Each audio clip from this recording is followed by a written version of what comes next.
Во имя Отца и Сына и Святого Духа. Дорогие братья и сестры, вот прошли уже 2 недели Великого Поста. Пост давая торжеству духу над материей, тем самым укрепляет веру, эту необычайную духовную силу, которая одна только придает человеку высшие достоинства, поднимая его над всеми низменными влечениями и приближая к первозданному совершенству. Если Святая Церковь называет пост дивным оружием, говорит, что он соделал Моисея боголепцем, пророк Илью способным вознестись на огненной колеснице, а апостол Павел в священном восторге восходить до 3-го неба, то именно потому, что он укрепляет веру, получающую через него чудесную силу и дерзновение. Пример такого дерзновения веры представляет Святая Церковь в сегодняшнем воскресном евангельском чтении повествовании об исцелении расслабленного в Капернауме. Послушайте еще раз это повествование в переводе на русский язык. Через несколько дней опять пришел Иисус в Капернаум, и слышно стало, что Он в доме. В тот час собрались многие, так что и у дверей уже не было места. И Он говорил им слово. И пришли к Нему с расслабленным, которого несли 4, и, не имея возможности приблизиться к Нему за многолюдством, раскрыли кровлю дома, где Он находился, и, прокопав ее, спустили постель, на которой лежал расслабленный. Иисус, видя веру их, говорит расслабленным: «Чадо, прощаются тебе грехи твои». Тут сидели некоторые из книжников и помышляли в сердцах своих, что Он так богохульствует. Кто может прощать грехи, кроме одного Бога? Иисус, тотчас узнав духом своим, что они так помышляют в себе, сказал им: «Вы чего так помышляете в сердцах ваших? Что легче? Сказать ли расслабленному: прощаются тебе грехи, или сказать: встань, возьми постель свою и ходи? Но чтобы вы знали, что Сын Человеческий имеет власть на земле прощать грехи, говорит расслабленному: тебе говорю, встань, возьми постель твою и иди в дом твой». Он тотчас встал и, взяв постель, вышел перед всеми, так что все изумлялись и прославляли Бога, говоря: никогда ничего такого мы не видали. Христос Спаситель уже ознаменовал свое пребывание в возлюбленном им городе с многими чудесами, так что за ним уже следовало множество народа, жаждавшего воспользоваться делами его милосердия или словами сладостного учения. Лишь только пронесся слух, что он прибыл и остановился в одном доме, как народ массами устремился к этому дому.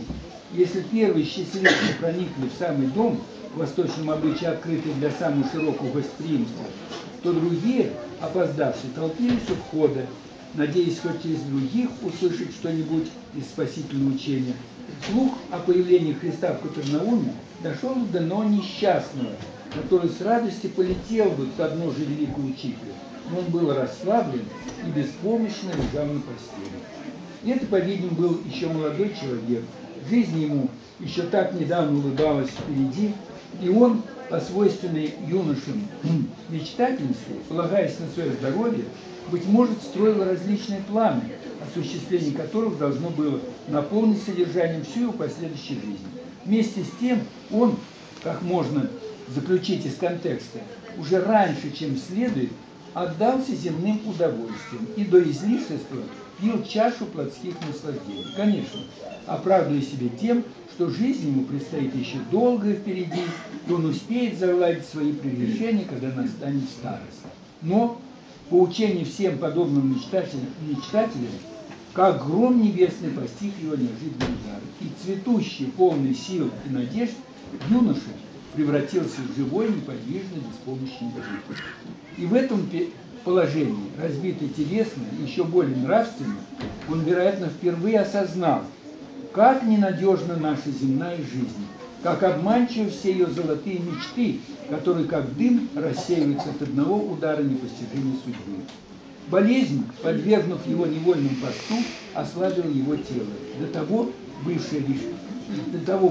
бравшее решительный перевес над духом, приучил к вдумчивости, и в нем впервые началась истинно человеческая духовная жизнь, о которой он раньше не имел и понятия. В прежнее время он, быть может, с легкомысленным пренебрежением отнесся бы к назаретскому учителю, повторяя общий говор: может ли из Назарета быть что доброе? а теперь он пылал верой в его всемогущество. И когда до него дошел слух, что он недалеко, в одном из домов Капернаума, то душа расслаблена, охвачена была неудержимым желанием во что бы то ни стало повидать Божественного Учителя и получить от него исцеление, чтобы затем навсегда сделаться его учеником и последователем.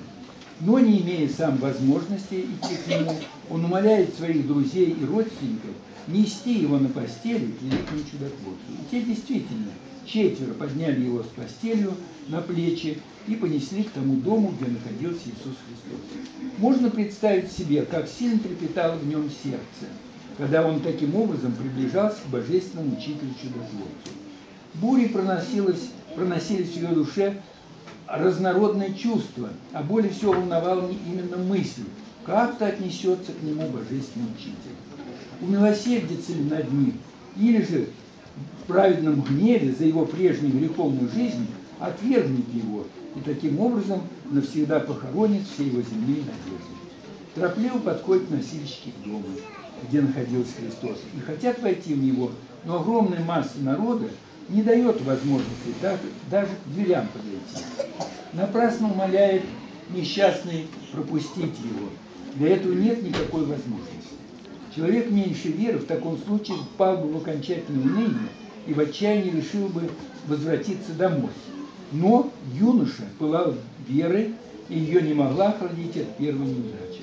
Другой мог бы подождать у дверей, пока будет выходить Христос. Но он горел нетерпением повидать его и упросил своих друзей поднять его на кровлю, чтобы оттуда как-нибудь проникнуть внутрь дома. Те подняли его по наружной лестнице на плоскую кровлю, вероятно, немало удивляя собравшуюся толпу, но так как и там не было готового входа в дом, то они попросту раскрыли не толстую кровлю восточного дома и через проделанное таким образом отверстие опустили расслабленного к ногам Спасителя. Это был подвиг, обнаруживший необычайное дерзновение веры, и Спаситель Христос, любвеобильно взглянув на лежавшее перед ним тело, но живого мертвеца, всем своим чувством, всем своим существом, умолявшего о милосердии, с нежной лаской сказал ему: «Дерзай, чадо». В присутствии божественного сердцеведца юноша, забыв о своем телесном недуге, помышлял теперь только уже о своем духовном недуге, о тех прегрешениях, которыми запятнана была его душа и которые привели его к теперешнему жалкому состоянию. Если уже под таким ударом судьбы, на одре страшной болезни, он имел время поразмыслить об истинном назначении человека и произнести надлежащий суд над своей прежней греховной жизнью, то теперь, в присутствии безгрешного Бога-человека, он еще более постиг всю омерзительность греха и все величие нравственной чистоты. Несчастный, расслабленный, до того терзавший сознанием своей греховности, теперь был в состоянии полной невинности и с чувством невыразимой сладости в душе внимал словам Бога-человека. Если для него теперь не существовало ничего больше, не существовало и сознание своего телесного недуга, и было лишь желание навсегда внимать этим бесконечно мудрым и сладостным словам, которые лились спасительным потоком из уст Божественного Учителя, который, как он чувствовал своей богопросвященной душой, не простой человек, а воплотившийся Бог. Не так чувствовали себя присутствующие при этом книжники, которые с ехидным любопытством следили за учением и действием назаветского учителя.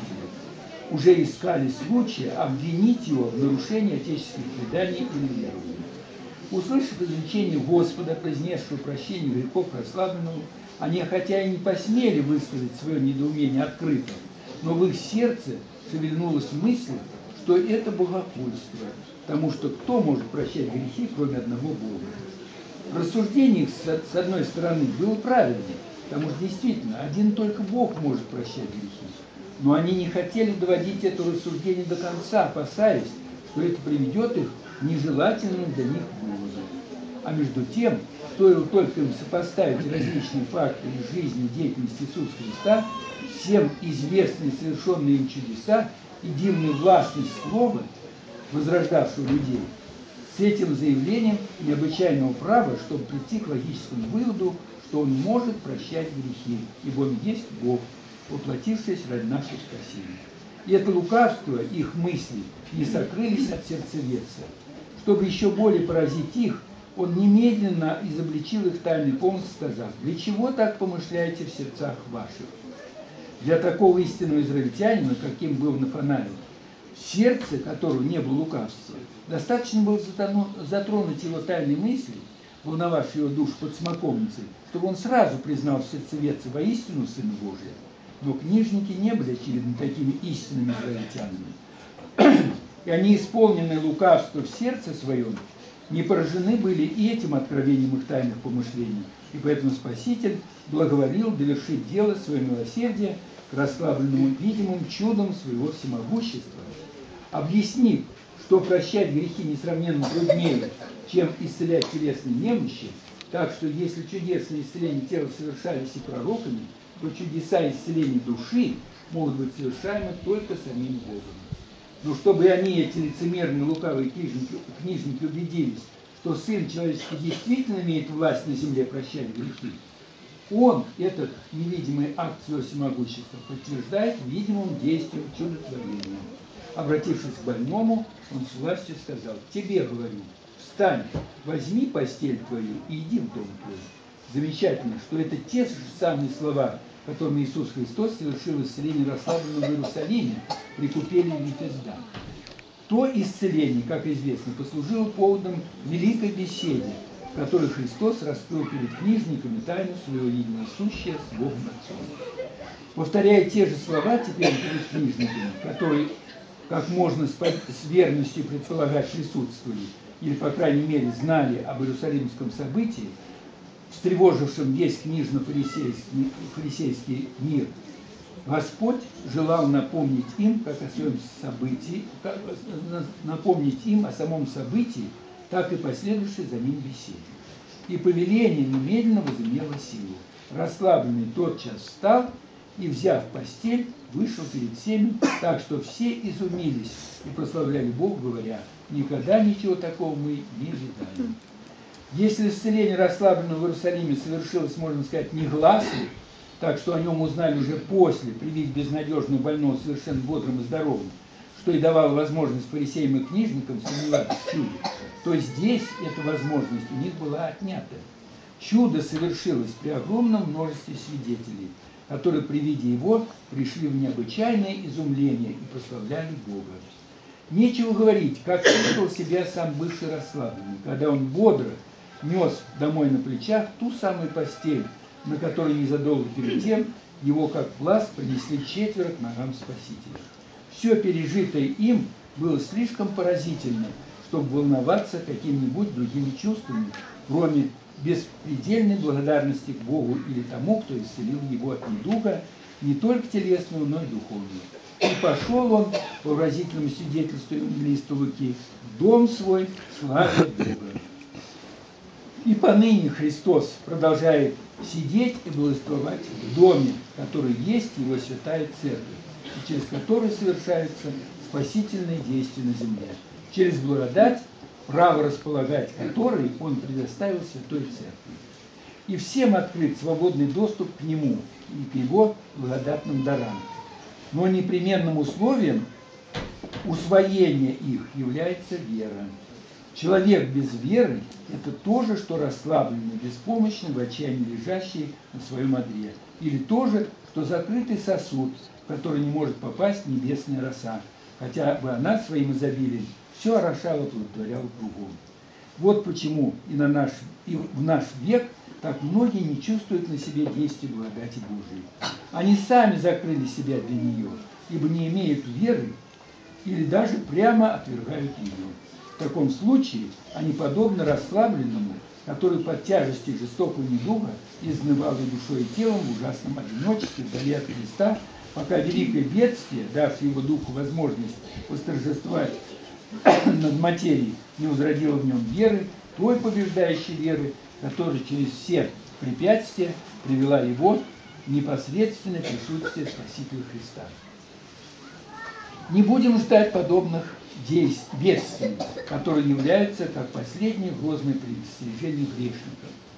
Церковь дала нам другие средства для возбуждения веры, и прежде всего это пост. возбудит дремлющую веру и даст нам дерзновение приближаться к Спасителю Христу, и Он по своему бесконечному милосердию не отвергнет нас, а сподобит той же милости, которую достоился капернаумский юноша, ибо вовек милость Его. Господь наш Иисус Христос претерпел страшнейшие страдания на кресте Голгофском. И Он претерпел для того, чтобы открыть перед нами врата Царствия Небесного и сделать нас причастниками вечной жизни, в постоянном общении с триединым Богом и всеми бесплотными силами небесными. Своими великими заповедями, блаженством, Господь наш Иисус Христос научил нас, какой должна быть истинная жизнь мира. Жизнь, основанная на высшей правде и любви.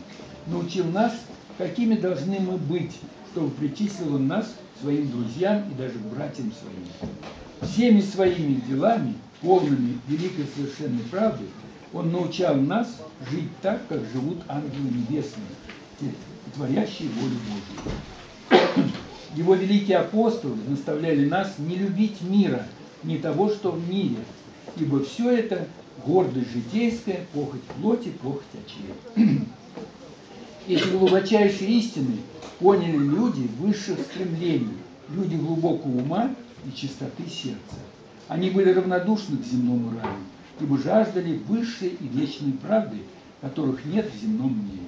Они уходили в африканские пустыни, в непроходимые лесные дебри север, на Афонскую гору, и там жили высшей формой жизни в непрестанном молитвенном общении с Богом. И их было бесчисленно много, и Господу Богу было угодно, чтобы и все люди были хоть сколько-нибудь подобны им в их беспредельной любви по Спасителю нашему и шли по указанному им тернистому пути служения любви и правде.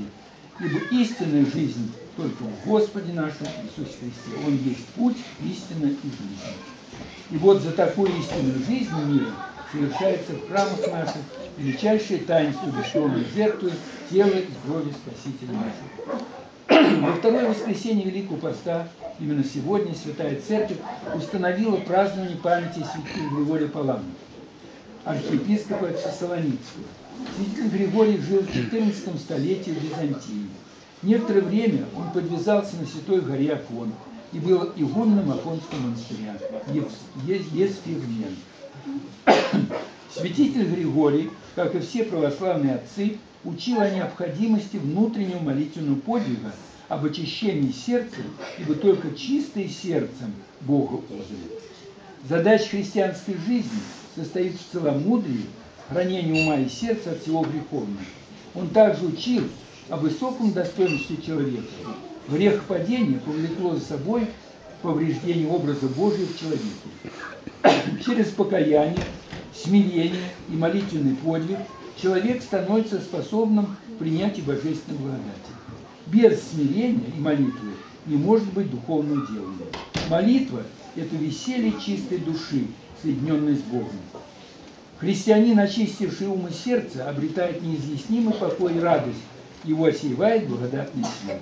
Подобным божественным светом сияли все святые. На иконах святые изображаются с нимбами вокруг головы.